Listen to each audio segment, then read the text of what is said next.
قبيليت أدنى ثموننت إيشا تاسكن وزمير راد النغني أسفكا تمسلايتي ماس يوسف زيرم ديرنا أول ناصين غاسينا جاولنا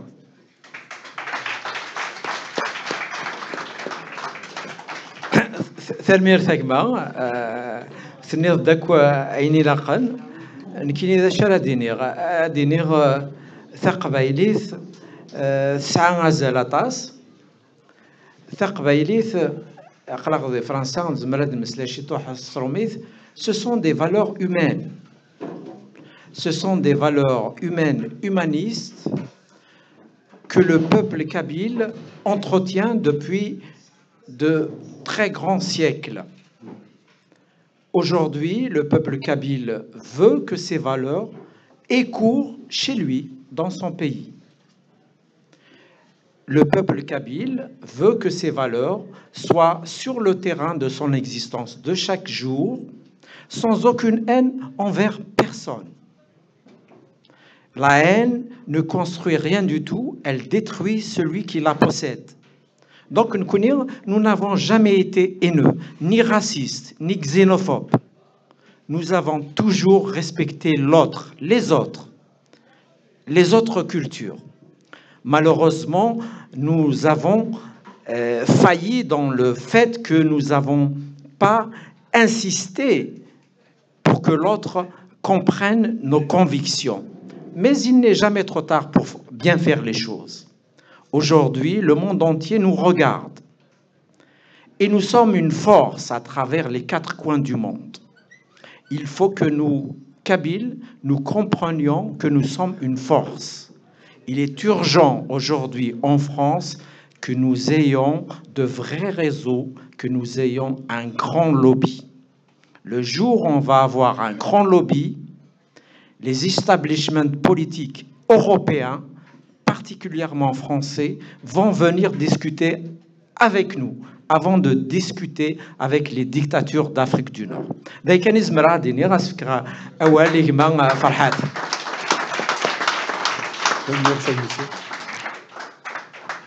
Azoul, bonsoir, donc au Kabyle. Je suis donc le représentant des Chaouis, de tous les Amazirs presque. Donc, je suis là pour dire que la locomotive kabyle est en marche. Il faut y être dans le train kabyle. Ce soir, on va apprendre des choses, on va savoir des choses. On va voir qu'un État se construit par des pans entiers, que des ponts ont été déjà accomplis, qu'il y a une histoire qui a été faite, et qu'à partir de maintenant et à partir du dépôt du mémorandum, c'est une nouvelle ère qui s'ouvre pour les Kabyles.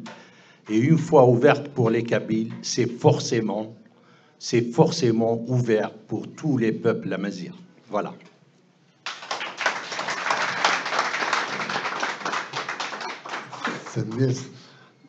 Comme l'a dit Youssef, et pour compléter un peu ce que vient de dire Houham, ce premier pas de la Kabylie sur le chemin de la reconquête de sa souveraineté, de son indépendance, servira pas seulement les peuples berbères, mais tous les peuples du monde qui sont opprimés. Je voulais vous parler, dans un premier temps, du 20 avril. Il y a eu, à travers les décennies qui ont suivi donc cet événement important, une même interprétation pratiquement qui revenait comme une antienne, disant que avril, c'est juste un ras-le-bol contre ce qu'ils disent en arabe, l'hugra, c'est-à-dire le mépris ou l'arbitraire. Je crois que c'est l'arbitraire. Et que, à la limite, c'était un coup de sifflet qui a été donné contre la progression de la dictature ou l'omnipotence de la dictature algérienne. Il y a sûrement du vrai un peu dans tout cela. Mais quand on se remet dans l'époque, je m'excuse, je fais cette conférence en français dans un premier temps, معليش, ولا شديكس يسولفن. Quand on était dans le vif du sujet, dans le chaud des événements de 1980, il y avait énormément de confusion, vous le savez bien. La première fois, c'était l'interdiction d'une conférence et on est descendu dans la rue pour dire « il y en a marre ». C'était la première fois que, officiellement, des Algériens, je me demande pourquoi c'était des Kabyles, avaient franchi le Rubicon d'affronter le pouvoir en disant l'interdiction d'une conférence peut signifier beaucoup de choses de plus profond et de plus grave que le simple fait d'empêcher un homme de parler. Et que c'est la dictature qui s'enracinait et que c'est la liberté, la vie elle-même qu'on opprimait et qu'on oppressait. Donc cette signification était tout à fait plausible pour l'époque. Mais entre les militants kabyles de l'époque, il y avait un grand affrontement entre les marxistes et les culturalistes. On appelait comme ça les deux tendances. Ceux qui ne voulaient que d'avancer Tamazight, on parlait de Tamazight pour l'époque, en tant qu'élément fondamental de la contestation, et ceux qui disaient, attention, si Tamazight doit devenir un jour langue nationale en Algérie, il faut d'abord qu'il y ait le socialisme qui l'accompagne. Donc vous voyez, à l'époque déjà, il y a cette dichotomie, cette déchirure existait bel et bien entre les militants, et on ne savait pas ce que signifiaient réellement toutes ces luttes. Il y avait un problème de leadership, bien sûr, d'ambition personnelle, mais aussi de lignes idéologiques particulières qui s'affrontaient, mais dont personne ne saisissait le sens. Et je reviens toujours à cette merveilleuse phrase de François Furet qui disait « Les hommes font l'histoire, mais ils ne savent pas quelle histoire ils font ». Et donc, pour l'époque, le 20 avril, c'était devenu, par la suite, la journée contre la répression. C'était juste la symbolique de la lutte contre l'oppression qui était retenue. Et le mot démocratie, en 1980, était tabou. Il faut le savoir que beaucoup de gens, par la suite, ont essayé d'atteler la locomotive du 20 avril à celle de la démocratie.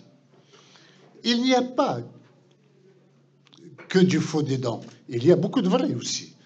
Cette révolte de 1980 était aussi celle d'un besoin de démocratie. Et quand on est avancé un petit peu, on essayait même en termes de berbérité, on parlait de berbérité, même pas d'amazérité à l'époque, on parlait de berbérité. La berbérité, on se disait que pour être viable et reçu par tout le monde et que tous les Algériens adhèrent à la thèse, il ne fallait même pas parler de berbère, il fallait parler de langue maternelle. Voilà, et surtout de langue populaire, pour que nous fassions place à l'arabe algérien, pensant que le fait d'inclure la revendication linguistique d'arabe algérien était de nature à agréger d'autres forces non kabyles à la revendication et au mouvement de contestation qui était mené par la Kabylie.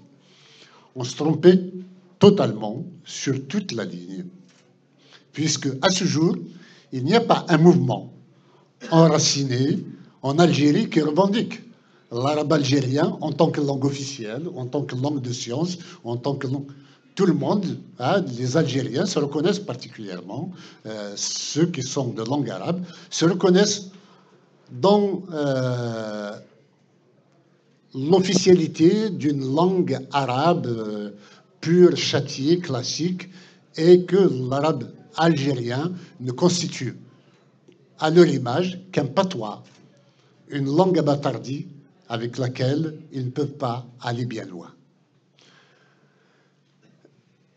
Ensuite, l'autre interprétation, c'est que si on s'était soulevé en 1980, c'était aussi pour la promotion des libertés publiques, des libertés élémentaires, des libertés fondamentales, et notamment la liberté d'expression et le respect des droits de l'homme. C'est ce qui nous avait amené d'ailleurs, en 1984-85, à créer la première ligue algérienne des droits de l'homme. Hein. Donc tout cela venait des Kabyles.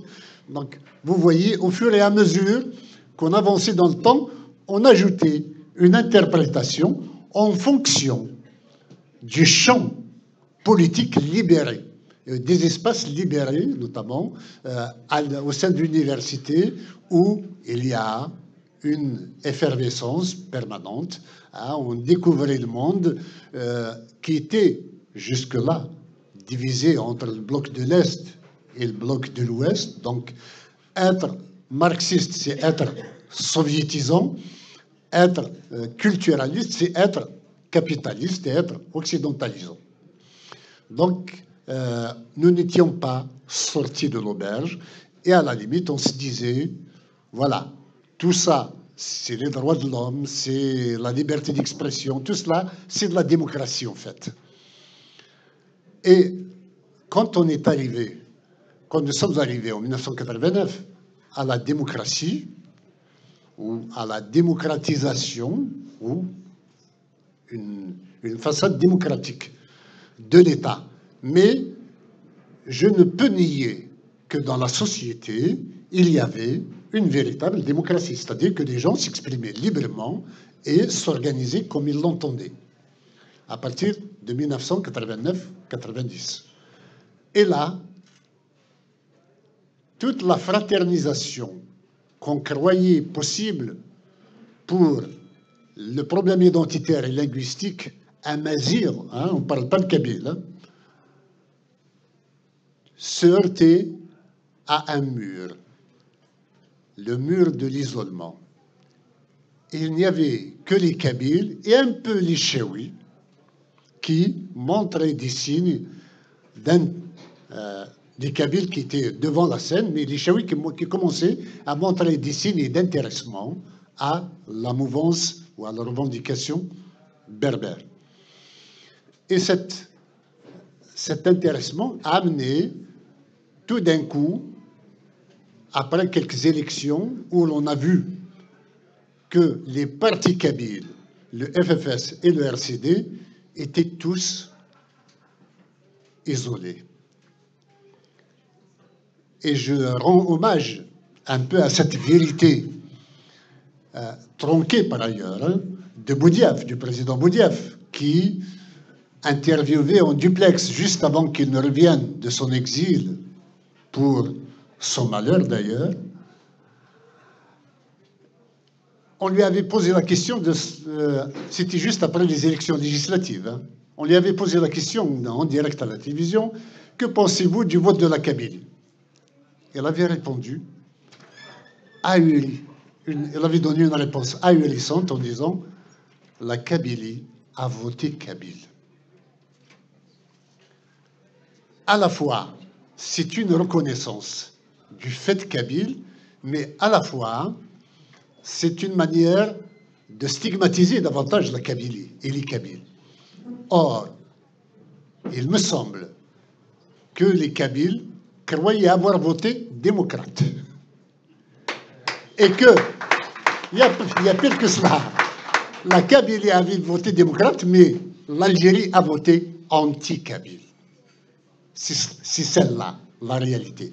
On a préféré voter fils qui commençait à tuer des gens plutôt que de voter pour des Kabyles, parce que dans le subconscient ou l'inconscient des gens, dans la mémoire cachée, les frustrations refoulées depuis longtemps faisaient craindre qu'un jour, les Kabyles puissent prendre le pouvoir en Algérie et mettre la chape de plomb sur tout le monde. Et on commence à découvrir qu'il y a un problème au-delà de la démocratie, au-delà de la langue. Il y avait un problème d'un peuple, ou du moins de région. On a commencé à parler d'un retour à l'autonomie des wilayas, notamment les wilayas historiques, hein, la wilaya 1, 2, 3, 4, 5, 6, et Ali Haroun, qui en a créé une septième, la septième wilaya, celle de la Fédération de France, qui était kabyle aussi. En disant que l'argument, c'est que l'autonomie des wilayas avait permis quand même de mettre hors du pays le colonialisme français. C'était bien. On commençait, c'était juste un début de reconnaissance. Entre-temps, le MCB s'est englué dans les divisions du FFS et du RCD et n'arrivait pas à prendre de l'ampleur. Il a fallu le boycott scolaire de 1994 pour de nouveau donner à la Kabylie la possibilité de parler d'une seule voix envers et contre les états-majors du FFS et du RCD. Ce qui a fait évoluer les choses, c'est que après le boycott scolaire, il y a eu reconnaissance de fait et de jure du fait berbère, mais pas du fait kabyle. À ce jour, beaucoup d'acteurs politiques, beaucoup d'adversaires idéologiques essaient de parler de berbère pour étouffer le kabyle, pour masquer le kabyle, hein, pour mystifier le fait kabyle. Et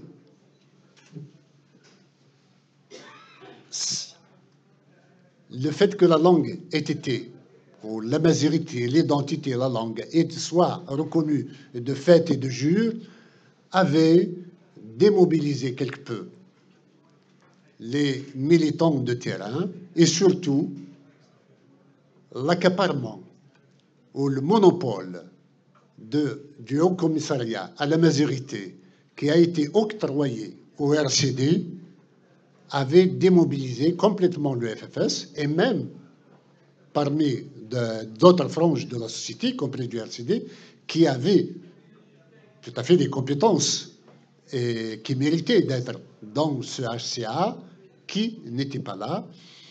Et donc, on commençait à se démobiliser. Finalement, on ne se battait pas pour un idéal de langue, d'identité ou de culture, on se battait pour des carrières, de nouveau. Et c'est une manière de trahir l'ensemble du parcours et du combat qui a été le nôtre auparavant. Ce qui va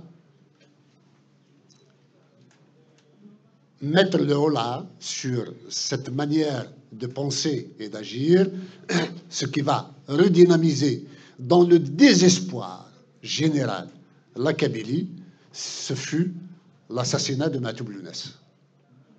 Quand Matoub a été assassiné, les partis politiques, le FFS et le RCD, rivalisaient de lutte souterraine pour se faire recevoir à la présidence de la République, qui allait se faire recevoir, et là le RCD s'est fait coiffer sur le poteau, c'est le FFS qui fut reçu, mais la population ne croyait pas à la thèse de l'assassinat par les islamistes, mais beaucoup plus par le pouvoir algérien.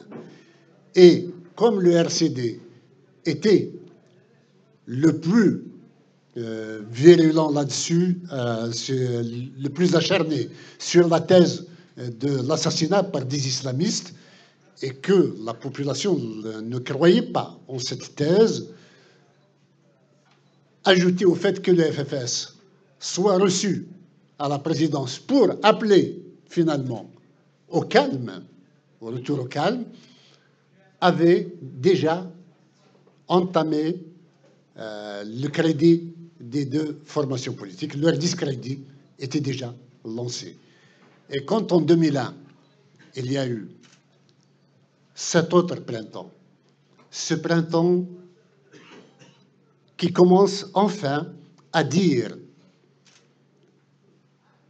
dans ses profondeurs autre chose que la berbérité, autre chose qu'une histoire de langue, autre chose qu'une histoire de démocratie. Il y a le droit à la vie, mais le droit à la vie, parce qu'un gendarme a tué un jeune, puis des gendarmes en ont tué des dizaines, par la suite c'était plus d'une centaine, avait du sens, mais que personne n'arrivait à exprimer ouvertement.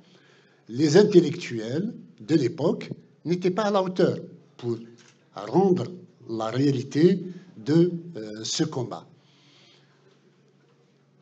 Et on est reparti encore sur l'arrogance, le fait de dénoncer l'arrogance, le fait de dénoncer l'arbitraire d'un gendarme. Mais la plateforme d'El-Qsar, qui était soi-disant consensuelle entre qui?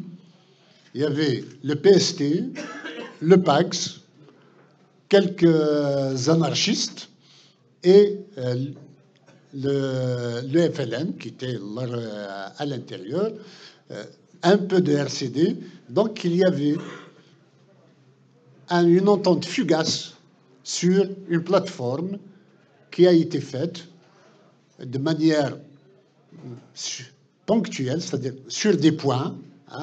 Il y a eu 15 points de la plateforme contenus dans la plateforme d'El-Qsar.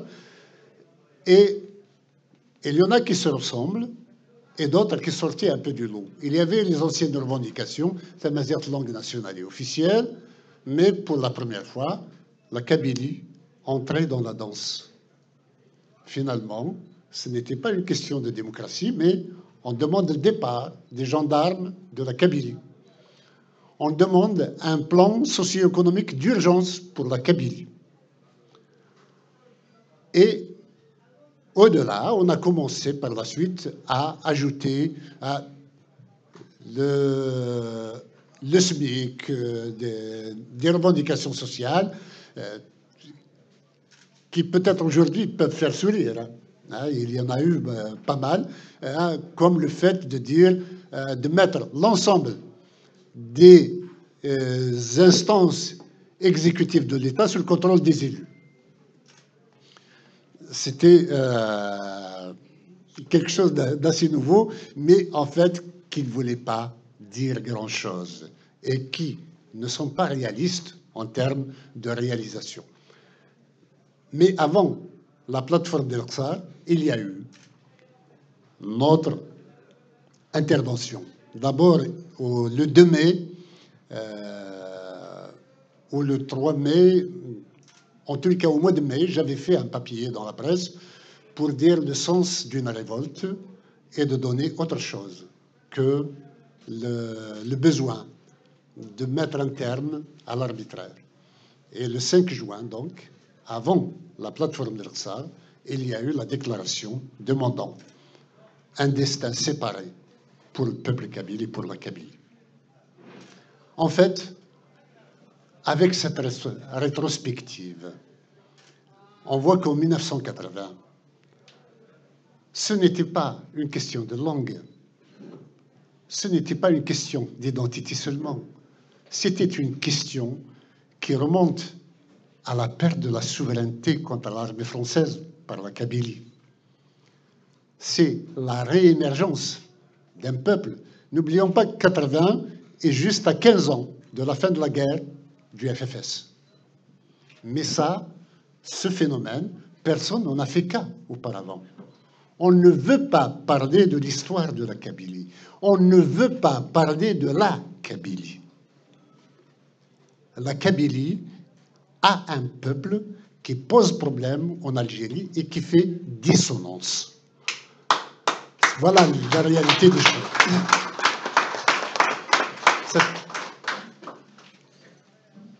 Cette négation, ce déni d'existence de la Kabylie, ce tabou kabyle, a structuré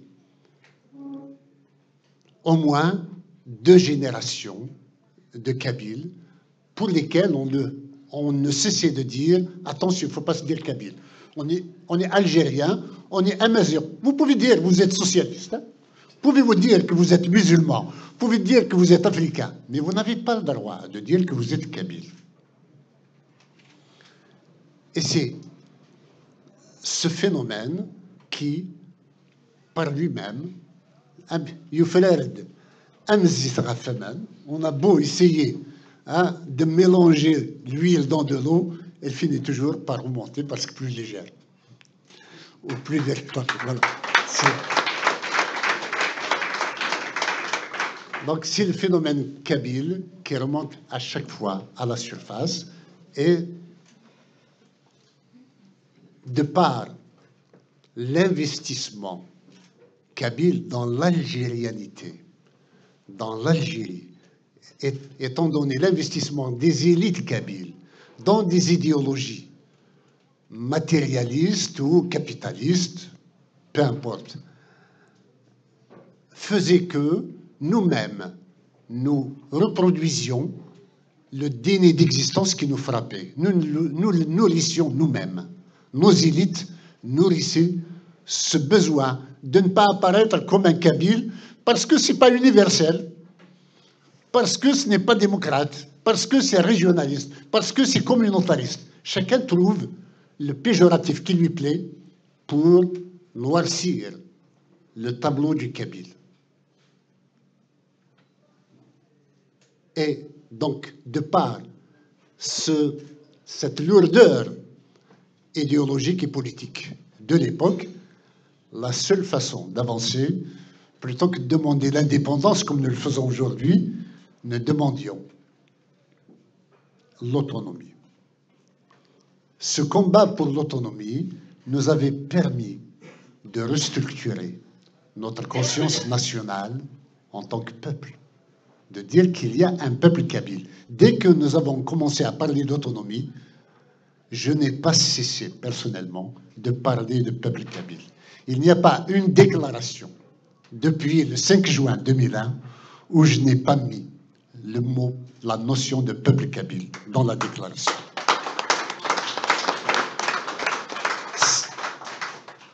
À répétition vaut pédagogie.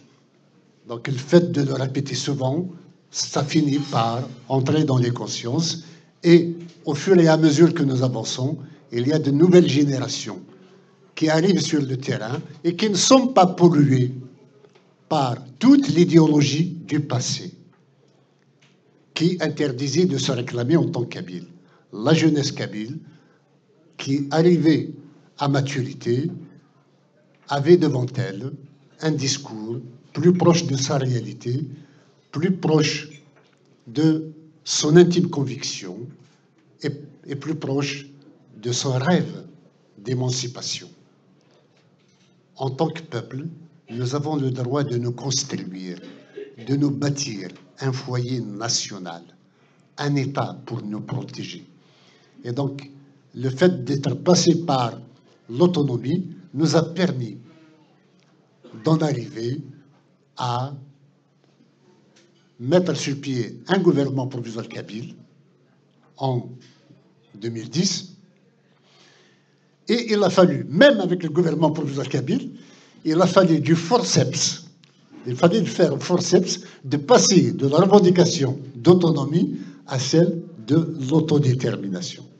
Il fallait beaucoup de volonté, beaucoup d'insistance pour que le MAC, enfin, en 2013, par un conseil national, on arrive à accepter que l'on parle d'autodétermination au lieu d'autonomie.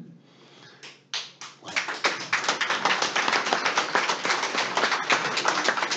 Mais, honnêtement, tout le monde doit le savoir, il n'y a jamais eu de par le monde un gouvernement provisoire qui a été mis pour une autonomie. Quand on met un gouvernement provisoire en place, d'abord, il n'est jamais élu. Deuxièmement, c'est pour une indépendance. Ce n'est pas pour un statut inférieur. Donc, au fur et à mesure qu'on avançait, nous avons lancé l'idée d'un drapeau kabyle. Là aussi, il y avait énormément de réticences en disant que, attendez, le drapeau berbère là, les autorités, les Kabyles disent que c'est le drapeau du MAC. C'est le drapeau. J'ai dit, écoutez, d'accord, nous ne renions pas ce drapeau-là, il est aussi le nôtre, mais c'est un drapeau fédéral. Nous avons pris conscience que nous sommes, nous les Amazirs, non pas une nation, mais une multitude de nations, une famille de nations, une famille de peuples.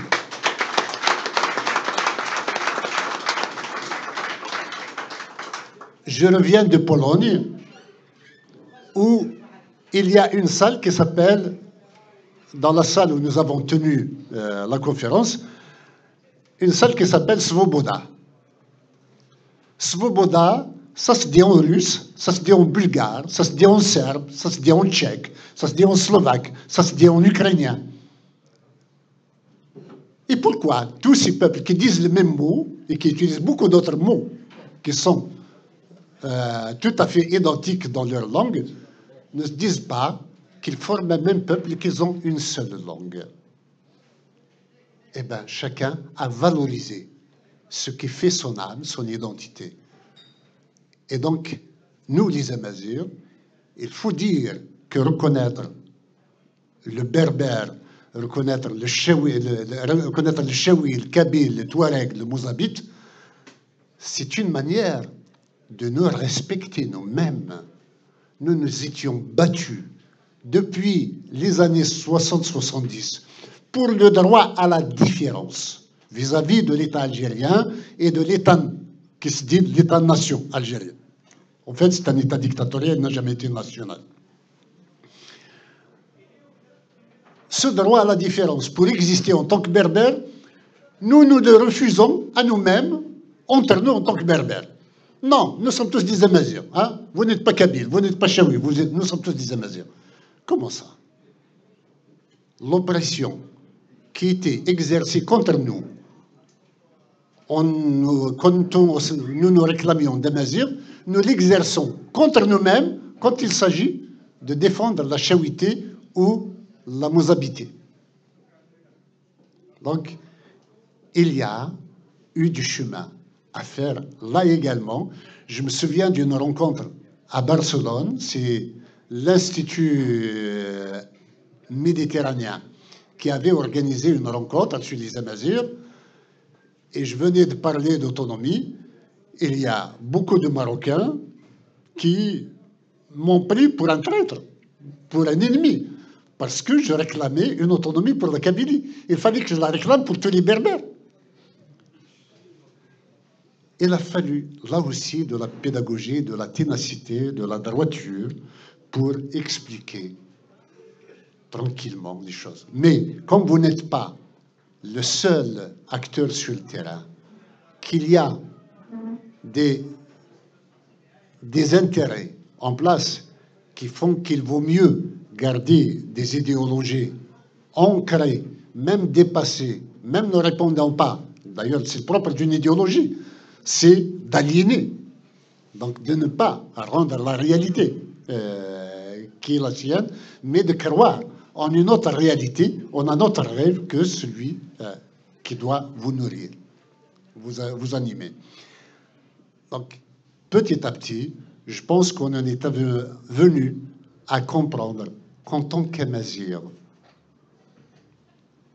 certes, nous sommes frères, nous sommes des peuples, nous sommes tous d'une même branche humaine. Mais cette branche a donné des ramifications et ses ramifications se sont enracinées elles-mêmes.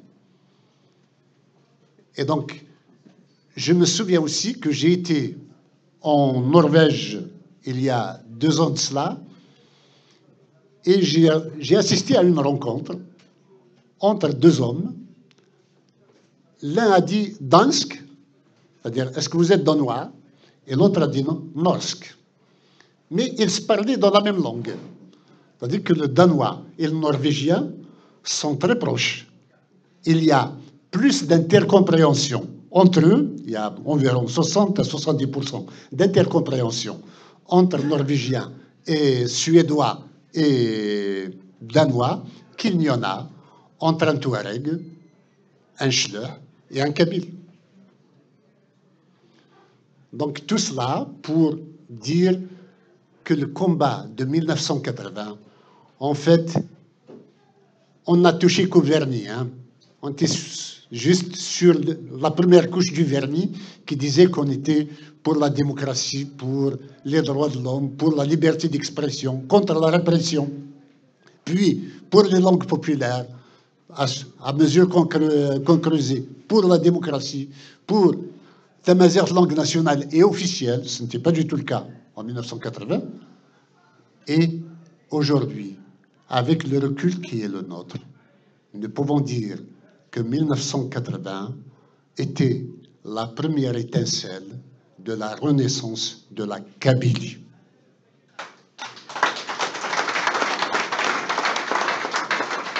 Mais comme cette renaissance n'arrivait pas à se matérialiser réellement, il a fallu le sang des innocents, le sang du sacrifice de nos enfants de 2001 pour enfin révéler dans toute sa splendeur le problème du peuple kabyle, de la nation kabyle, qu'il y a lieu de promouvoir et qu'il y a lieu de porter sur la scène internationale dans l'objectif d'être, nous aussi, une nation émergeant à l'ONU.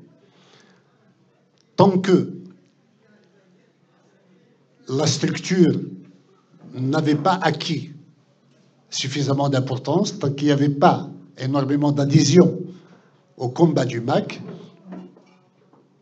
on faisait de l'information, nous faisions de la sensibilisation, mais dès 2002, par exemple, le 2 décembre 2002, j'ai été reçu au département d'État américain en tant que kabyle. Donc, il y avait une diplomatie tâtonnante. Hein, par tâtonnement, nous avons entamé une diplomatie pour aussi sensibiliser une opinion internationale qui nous était inaccessible. Parce que, juste derrière, la seule sensibilisation que nous ayons faite en France, par ailleurs, c'était la sensibilisation berbère, et pas kabyle. Tout cela, il a fallu le reprendre petit à petit. Et une fois que ce travail, une fois que la Kabylie a adhéré, à partir de 2009 surtout, les marches du 20 avril auxquelles appelle le MAC sont gigantesques. Et j'appelle toute la Kabylie à être dans la rue ce 20 avril à Tsuvirtz, à Vgaïl et à Tizi Ouzou.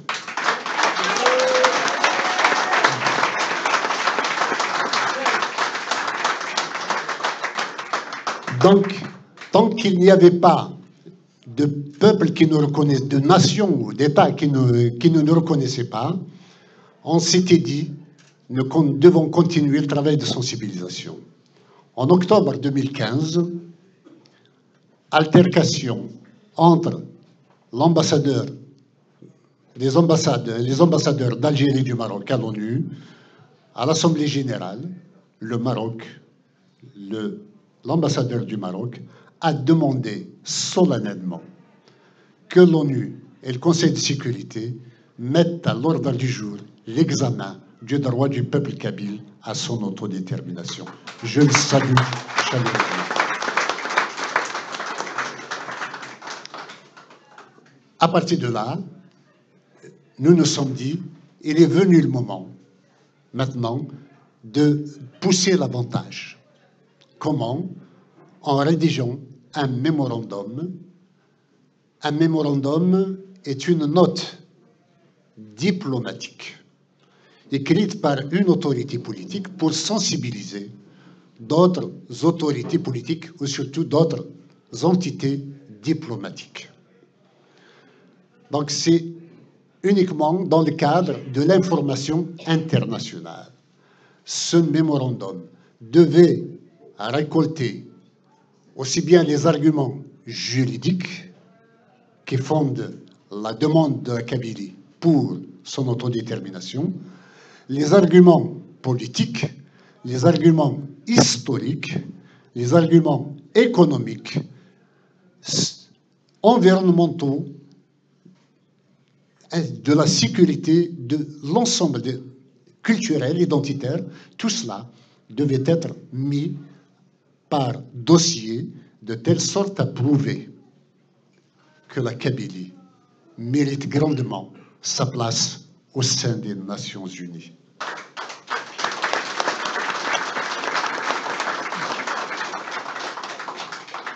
Pour autant, nous allons rendre public ce mémorandum dans les jours à venir.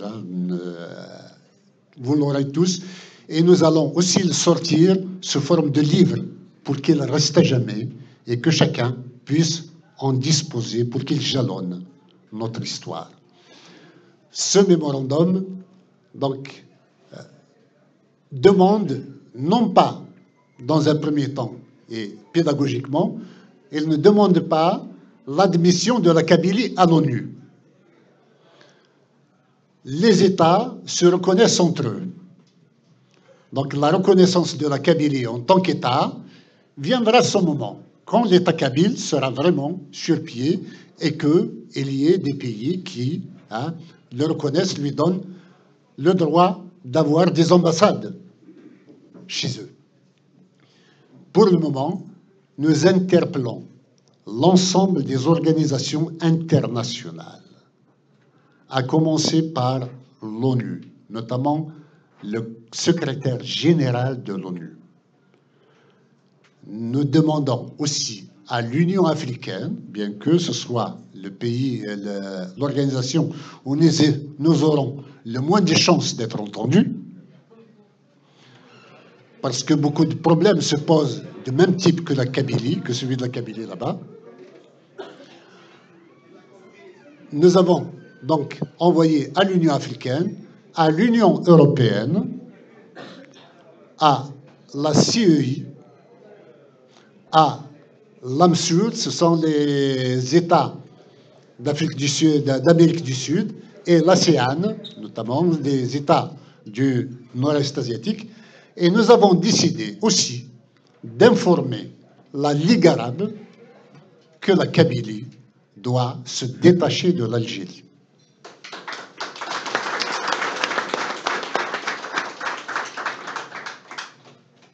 Donc, dans un premier temps, c'est la reconnaissance du droit formel du peuple kabyle à son autodétermination qui est visée.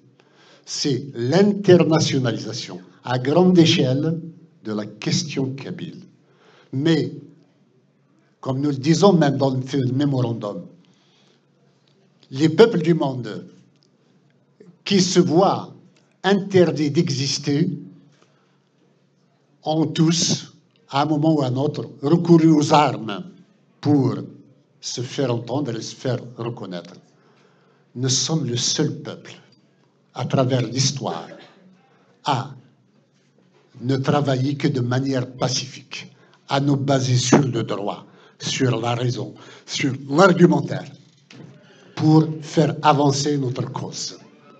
Et que cette méthode de faire devienne universelle, que tous les peuples de la Terre, encore sous domination d'autres États, puissent aller dans le siège de la Kabylie, non pas par la guerre, mais par l'intelligence.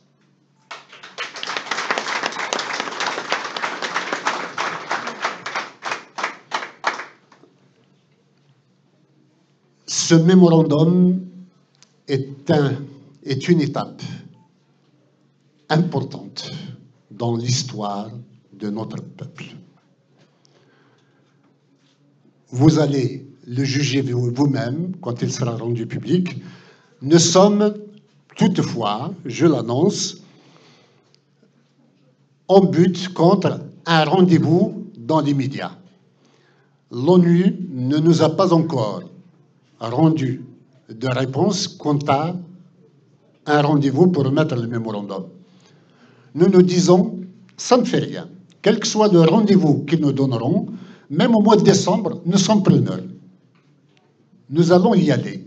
Mais auparavant, nous allons l'envoyer par la poste avec accusé de réception. Voilà. Et l'ONU et les organisations auxquelles nous les envoyons sont toutes tenues de nous répondre. Voilà. Une fois que ce droit qui est inaliénable, qui est sacré, consacré par tous les textes internationaux, personne ne peut nous le dénier. Une fois que tout le monde le reconnaît, là débutera à notre travail celui de l'organisation du référendum d'autodétermination de la Kabylie. Se poseront alors des problèmes techniques comme les frontières, par où on va les passer, se poseront des problèmes techniques, les modalités, qui va voter, qui ne va pas voter, et ainsi de suite. Ce sont d'autres combats, d'autres joutes, mais pour le moment, nous devons arracher la reconnaissance formelle du droit du peuple kabyle à son autodétermination. Et je m'arrête là.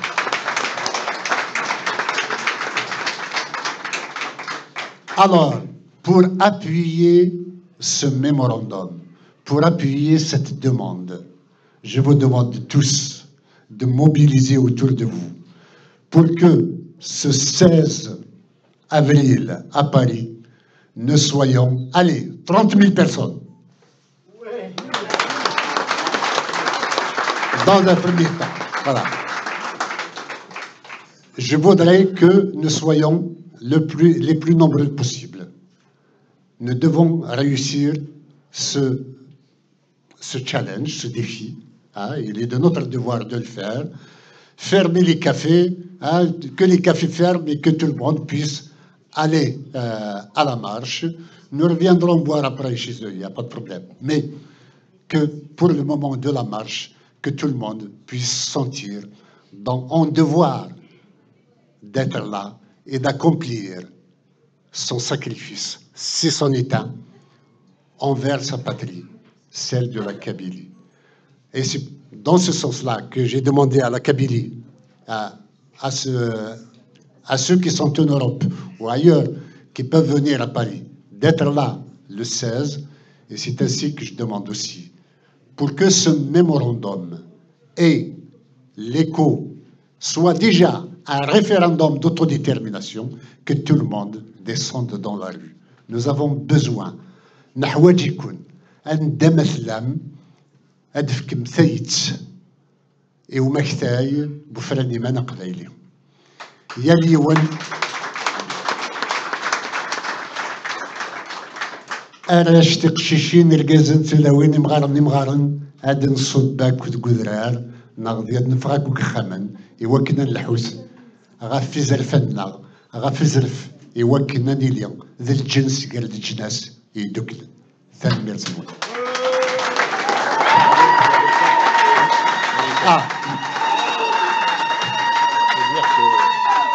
Nous sommes, juste un dernier mot, nous sommes à la veille d'une élection présidentielle en France. En France, l'électorat est clientéliste, ou plutôt, les candidats sont clientélistes. Nous sommes une clientèle, nous aussi. Il y a des clientèles qui sont respectées parce qu'ils sont structurés, parce qu'ils sont organisés. Nous n'existons pas en tant que clientèle. Nous sommes passés en pertes et profits. Il est temps, j'appelle tous les Kabyles, surtout ceux qui ont des moyens financiers notamment, à nous rejoindre et à organiser un dîner républicain entre les deux tours en invitant les deux candidats aux listes qui resteront. Je souhaiterais que tout le monde participe à l'effort de guerre et que nous soyons un lobby. Nous le disons, nous n'avons pas peur de le dire. Il y a des lobbies dans ce pays, nous devons en être un, nous aussi. Nous sommes fondés à être courtisés, à être respectés. Parce que si notre vote n'est pas considéré, s'il n'y a pas de vote kabyle, il n'y aura pas de prise de position en faveur de la Kabylie par la classe politique française. Or, la classe politique française est déterminante dans le processus d'indépendance de la Kabylie. Et c'est pour ça que, avant le dîner, ce 16 avril, que tous ceux qui sont français viennent avec leur carte d'électeur pour l'exhiber à la place de la République.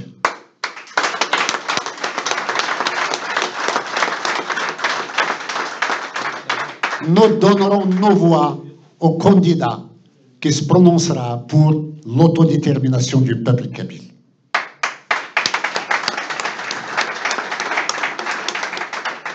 Ensuite, il y a des élections aussi législatives chez nous, en Kabylie. J'ai beaucoup d'amis dans mon ancienne vie de militant politique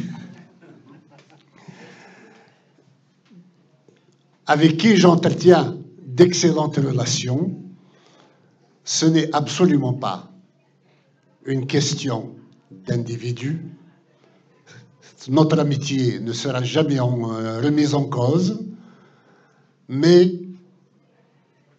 on ne peut pas décemment faire passer son intérêt personnel, sa carrière, son petit clan, sa petite vengeance personnelle, autre chose, devant les intérêts de la Kabylie. Je leur demande de se retirer. En tous les cas, ceux qui ne se retirent pas auront notre rejet sur le plan électoral. La Kabylie rejettera. Elle rejette d'ores et déjà les élections législatives du 4 mai. Elle ne les reconnaît pas, et mieux que cela, nous allons organiser notre première grève générale le 4 mai en Kabylie.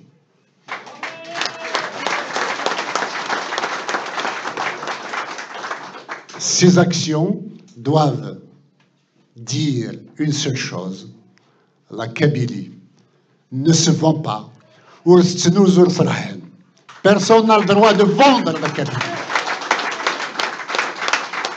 Nous ne laisserons personne vendre la Kabylie. Nous ne laisserons personne entraver la marche de la Kabylie vers son indépendance. La Kabylie ira vers son destin de liberté. Nous sommes un peuple très grand et fier de ce qu'il est.